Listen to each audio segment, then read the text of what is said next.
56% લોકો આખા વિશ્વની અંદર ડોમિનેટ કરે છે મ્યુચ્યુઅલ ફંડ ઇન્ડસ્ટ્રીઝ. યુએસએની મ્યુચ્યુઅલ ફંડ ઇન્ડસ્ટ્રી $42 ટ્રિલિયન ઇન્ડિયાની અંદર આજે 76 લાખ કરોડનું જ મળ્યું છે અને આપણે એની કરતા વસ્તીની અંદર 4 ગણા છે. ત્યારે ઇન્ડસ્ટ્રીનું AUM ઓલ ટાઈમ હાઈ છે. ઇન્ડિયાના ટોપ 15 સિટીમાંથી 65% રોકાણ આવે છે. આવતા 10 વર્ષમાં આ આંકડો 3 થી 4 ગણો વધવાની સંભાવનાઓ છે. જેટલું વધારે રોકાણ કરશો એટલું વહેલું પાછું મળશે. લગી રહો મુનાફાની સ્ટ્રેટેજી હોવી જોઈએ.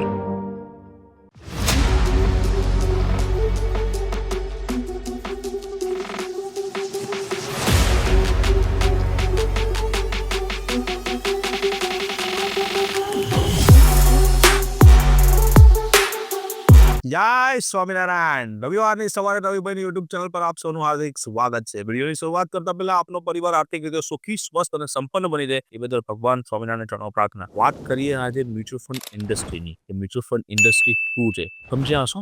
ફરી વખત એક નવા આંકડાઓ સાથે જોઈએ આપણે.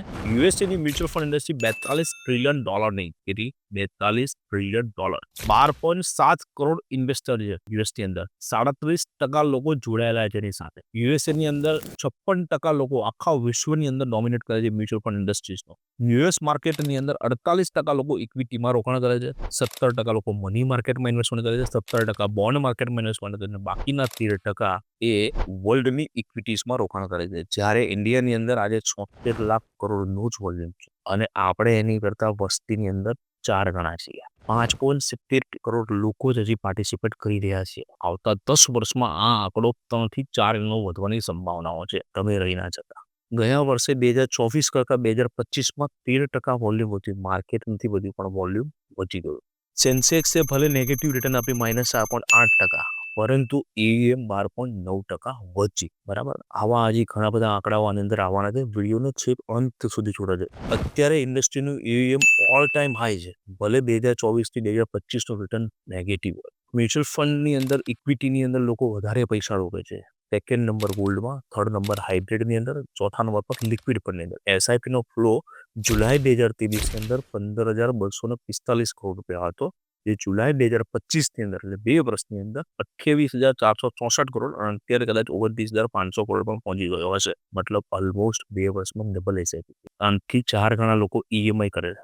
મતલબ રોકાણ બી કરે છે અને સામે EMI પણ કરે. EMI કરીને પણ લોકો SIP વાળાને મદદ કરે છે. કેવી રીતે મદદ કરે છે ઓલો આગળનો વિડીયો એક ફરી વખત જોજો. મ્યુચ્યુઅલ ફંડમાં રોકાણ ન કરાય એવું. SIPની એવરેજ ટિકિટ સાઇઝ 2800 થી 3000 રૂપિયા છે. છેલ્લા એક વર્ષમાં 78,425 કરોડ રૂપિયાના NFO આવ્યા. ઓક્ટોબર 2024 થી સપ્ટેમ્બર 2025ની વાત છે. આટલું નવું રોકાણ માર્કેટની અંદર આવ્યું ને નવા ફંડ લઈને આવ્યા. ભારતીયો ગ્લોબલ માર્કેટની અંદર 10 વર્ષની અંદર 2736 કરોડથી 58,000 કરોડ સુધી પહોંચી ગયા. ગ્લોબલ માર્કેટની અંદર ઇન્વેસ્ટમેન્ટની અંદર વાત કરું છું SIP તકી. સપ્ટેમ્બર 2025ની અંદર એક વર્ષની અંદર સેક્ટોરિયલ થેમેટિક ફંડની અંદર 1,60,000 કરોડ રૂપિયાનું રોકાણ આવ્યું. બીજા નંબર પર ફ્લેક્સી કેપ ફંડ છે, એમાં 1,14,000 કરોડ રૂપિયાનું રોકાણ આવ્યું. ત્રીજા નંબર પર મિડ કેપ છે, 94,000 કરોડ રૂપિયાનું રોકાણ છે. સ્મોલ કેપ પર એની જોડે ચાલ્યું 94,000 કરોડ રૂપિયાનું રોકાણ. મતલબમાં બધામાં એક જ સરખું રોકાણ થાય છે.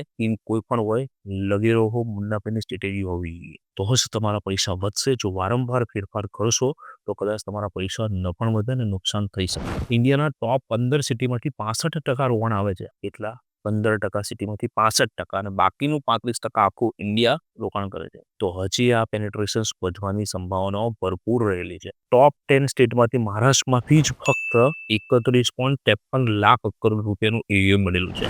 ન્યૂ દિલ્હીની અંદર 6.27 લાખ કરોડ રૂપિયાનું AUM અને ત્રીજા નંબર પર આપણે ગુજરાત 5.50 લાખ કરોડ રૂપિયાનું AUM. ત્રીજા નંબર પર ના મજા આવે, આપણે બીજા નંબર પર પહોંચી જવાનું છે. રોકાણ કરવાની જલ્દી શરૂઆત કરજો. વધારેમાં વધારે રોકાણ કરજો. જેટલું વધારે રોકાણ કરશો એટલું વહેલું પાછું મળશે, એટલું વધારે પાછું મળશે. મ્યુચ્યુઅલ ફંડ ઇન્વેસ્ટમેન્ટ કેટેગરીની અંદર જોઈએ તો 27% લોકો રિટેલ હોય છે, 35% લોકો HNI રોકાણ કરે છે, 37% કોર્પોરેટ રોકાણ કરે છે, 2% બેંકવાળા રોકાણ કરે છે અને 0.05 એફઆઈ રોકાણ કરે છે. મતલબ એફઆઈ થી ડરવાની કોઈ જરૂર છે નહીં. હવે એફઆઈ આપણું કશું બગાડી ન શકે. જો એફઆઈ બગાડી શકતી હોય તો ગયા વર્ષે યુએસ માર્કેટ આગળ વધી ગયું, ઓલ ટાઈમ હાઈ બને, તો ઇન્ડિયન માર્કેટે કેમ ના બનાવી? જો બંને જોડે જોડે ચાલતા હોય તો બંને હાઈ બનાવવી જોઈએ ને. હવે લોકો એવી વાત કરે છે કે અમેરિકાનું માર્કેટ પડશે તો ઇન્ડિયન માર્કેટ તૂટશે. એટલે ભાઈ ત્યારે બધું બી જોઈએ ને, તો ઘટે ત્યારે ઘટે પણ નહીં અને વધે ત્યારે વધે નહીં. હવે ઇન્ડિયા સ્વતંત્ર થઈ ગયું છે અને ભારત આઝાદીના 100 વર્ષ તરફ આગળ વધતું રહ્યું છે. એએમસી ની અંદર ઇસ્યુ છે, ટોપ 5 એએમસી જે મ્યુચ્યુઅલ ફંડની ટોપ 5 કંપનીમાં 55.8% લોકો ઇન્વેસ્ટમેન્ટ કરે છે. બાકીની 6 નંબરથી લઈને 10 નંબરની એએમસી જેની અંદર 20.5% લોકો રોકાણ કરે છે. અને અધર 11 નંબરથી લઈને જે 50 નંબરની એએમસી જેમાં 23.6% લોકો રોકાણ કરે છે. આ તો મ્યુચ્યુઅલ ફંડનો ડેટા બધું જ પોઝિટિવ છે. તમારે પોઝિટિવ રહેવાની જરૂર છે. બરાબર, ઓલું કહે છે ને બી પોઝિટિવ. બ્લડ ગ્રુપની વાત નથી કરતો, બી પોઝિટિવ. રોકાણ જલ્દી કરો અને જેટલું વહેલું કરશો એટલું વધારે મળશે. એક સંબંધી દિવાળીમાં અમારે ઘરે આવ્યા હતા અને સંબંધીએ મને પૂછ્યું, મને કોઈ રવિ ગયા વર્ષે માર્કેટ થોડું ચાલ્યું નહીં એવું લાગ્યું એમ. એટલે મેં ધીમે ધીમે એને જવાબ આપ્યો કે ભાઈ માર્કેટ તો ચાલ્યું પણ કદાચ એવું બની શકે કે તમે લીધું હોય એ ના ચાલ્યું હોય. 30 સેકન્ડના મૌન પછી એ વ્યક્તિએ કીધું કે સાચી વાત છે રવિ. એક બ્રહ્મ વાક્ય તમને શીખવાડી દઉં પછી વિડીયોની અંત તરફ આપણે આગળ જઈએ. એ બ્રહ્મ વાક્ય કે જે મળે છે એ ગમતું નથી, જે ગમે છે એ ફાવતું નથી અને જે ફાવે છે એ મળતું નથી. આ વાક્યને ગમે ત્યાં સેટ કરશો તોય ચડશે. અને જીવનની અંદર પણ આ વાક્ય બહુ કામનું છે. આટલું સમજી લે ને, જીવન જીંગાલાલા. અને આધ્યાત્મિક ભાષાની અંદર આને જ મોક્ષ કહેવાય છે કદાચ. વિડીયો સારો લાગ્યો હોય તો અંત સુધી આપણે નિહાળો. એ બદલ આપનો ખૂબ ખૂબ આભાર અને આપણા પરિવારજનોની અંદર આ વિડીયોને આગળ મોકલાવી અને અમને મદદ થઈ શકો છો. જય સ્વામિનારાયણ.